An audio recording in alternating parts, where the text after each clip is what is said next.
এই বিপ্রদাদা তোমাকে গুছিয়ে বলছি, তোমার তো ব্যথা হয়েছে, হ্যাঁ সংসারও আছে, হ্যাঁ ঘরে সতীলক্ষ্মী বউও আছে, তা থাকবে না কেন? তা তুমি বুকে হাত দিয়ে হলপ করে বলো দেখিনি, এই যে বিয়ের পর এতকাল কেটেছে তার মধ্যে কখনো তোমার মন হড়কায়নি? তার মানে? ছোটবেলার পাশের ঘরের কোনো পুরনো সই, ডাগর ডাগর চোখ, পান পাতা সিথি, যার সঙ্গে ভোরের শিশিরে শিউলি ফুল কুড়োতে, যার আজ অন্য কোথাও ঘর হয়েছে, সত্যি করে বলো তো এখনো তাকে দেখলে বুকের ভেতরটা হু হু করে ওঠে না? কি যে বলেন না। আজও ধরো দুর্গাপুজোর সময় সে বাপের বাড়ি এসেছে জেনেছো, তুমি তখন উঠোনে ঘোরাফেরা করছো অথবা বাগানে লাউ গাছের গোড়া খুঁচোচ্ছ, কিন্তু তাকে দেখতে পাচ্ছ না। পাশের ঘরের থেকে চুরির রিনিঝিনি আওয়াজ, তার হাসি কথা শুনতে পাচ্ছ, কিন্তু তাকে চোখের দেখাটি দেখতে পাচ্ছ না। কেমন লাগে তখন? ধ্যাৎ, বলো। না না না, আশ্চর্য।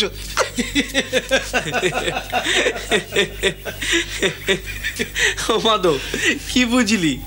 তোরও অমন হয় নাকি? আপনার যত ফিচলেমি কথা।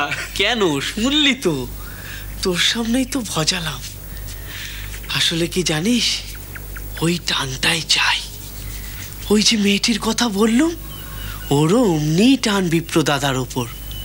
এই যে ও চুড়ি বাজাচ্ছে, হাসছে, উঁচু স্বরে কথা কইছে, তা ওই বিপ্রদাদার জন্যই। এমন টান স্বামী স্ত্রীর মধ্যেও থাকে না রে। সেখানে তো রোজ দেখা সাক্ষাৎ হচ্ছে, কথা হচ্ছে, ছোঁয়াছুঁই হচ্ছে। এই যে টান, সেই টানটাকেই টেনে এনে ভগবানের ওপর ফেলাই হচ্ছে পরকীয়া প্রেমের পথে কৃষ্ণ প্রেম। এখানে উপপত্নী উপপতিকে কৃষ্ণ জ্ঞান করবে, উপপতি উপপত্নীকেও তাই করবে। এই বৈষ্ণব বাবাজিদের আখড়াতে তো এই চল আছে রে। এটা বৈষ্ণব আখড়া নাকি? না না, আপনি কে মানা করুন। এই পথ কি সোজা পথ? আর এসব নিয়ে কথা উঠছে যখন। শোন শোন শোন, আসলে কি জানিস, ওর রোগ চেপে গেছে। ওর ইষ্ট দেবতাকে টেনে ওই শ্রী বিগ্রহের মধ্যে নামাতে চাইছে। শুনুন, আপনাদের টানাটানিতে আমি নেই।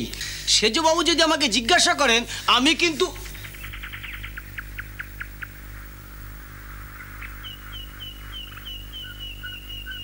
আসলে কি জানিস, ওর রোগ চেপে গেছে।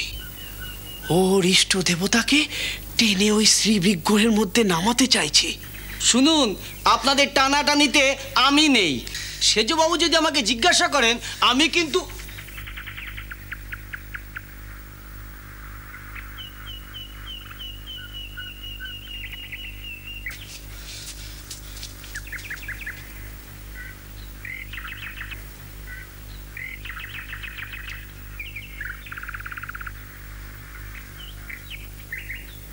কি সলা পরামর্শে বাধা দিলাম নাকি? আমি তখনই বুঝেছি আমার পেছনে লোক লেগেছে। ওই যে বিপ্র নাকি যেন নাম লোকটার, ঘুরঘুর করছিল আমার ওখানে, একটা ঘোঁট পাকাচ্ছে তাও জানি। তুইও এর মধ্যে আছিস, এটা বিশ্বাস করতে পারি না। হাসছিস, তোর লজ্জা করে না? রাগ করো কেন হলো সাই দাদা, রাগ করো কেন? মাধব আমার কাছে বলতে এসেছিল, ওরা তো তোমায় ভয় পায়, তাই তোমাকে বলার সাহস পায়নি। ও, তোর বুঝি খুব সাহস না, তাই তুই ওদের মোড়ল সেজেছিস? তা হ্যাঁ, বলতে পারো মোড়ল সেজেছি। তবে বলে না, ওই গায়ে মানে না আপনি মোড়ল গোছের মোড়ল। তা হ্যাঁ গো, তুমি হঠাৎ এই পরকীয়া প্রেমের পথ বেছে নিলে কেন গো? তোমার মধ্যে তো এমনিতেই কৃষ্ণ প্রেম আছে গো। আমার আর তোর সইছে না রে। তা হ্যাঁ গো, যে কাজ লুকিয়ে চুপিয়ে গোপনে করতে হয় তা কি না করলেই নয়? এ তো মন্দির, এখানে 10 জন লোক আসে। তাতে কি? এতে তো পা পিছলোবার ফিকির থাকে গো। আচ্ছা, তুই আমাকে কি ভাবিস বল দেখি? আচ্ছা, তুমি সব প্রবৃত্তি জয় করেছো? চেষ্টা তো করছি। না না, চেষ্টা নয়, চেষ্টা নয়, তোমাকে জিতেন্দ্রীয় হতে হবে। জিতেন্দ্রীয় না হলে এই পথে সাধন ভজন কালভুজঙ্গের মুখে হাত দেওয়ার মতো। ইন্দ্রাদি দেবগণেরও এ পথ দুঃসাধ্য। দেবাদিদেব মহাদেব পর্যন্ত এই সাধন মার্গের মর্ম বুঝে প্রকৃতি রূপিণী মহাশক্তির পা নিজের বক্ষে ধারণ করেছে। তো তুমি তো কোন ছাড় গো। কি বললি তুই? তুই কনিষ্ঠ হয়ে আমাকে অপমান করলি? লোকে তো তোমার বদনাম করছে গো। তুমি গোপনে বৈষ্ণবী ডেকে কি করছো গো? গদাই, শোনো গো, আমার সব জানা আছে, সব বোঝা আছে। এই শুদ্ধ মার্গে ভোগ ঢুকে যেতে বেশি সময় লাগে না, বুঝেছো হলদারি? গদাই, তুই আমাকে অবজ্ঞা করছিস। আমি তোকে অভিশাপ দিলাম। কি অভিশাপ? তোর মুখ দিয়ে রক্ত উঠবে। আমি বাঘ সিদ্ধ, তুই জানিস তো? তোর মুখ দিয়ে রক্ত উঠবে, তুই মরবি।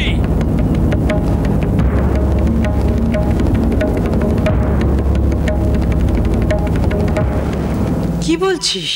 হ্যাঁ মা, হলধারী পুরুত ছোট ভট্টাচার্যকে অভিশাপ দিয়েছে?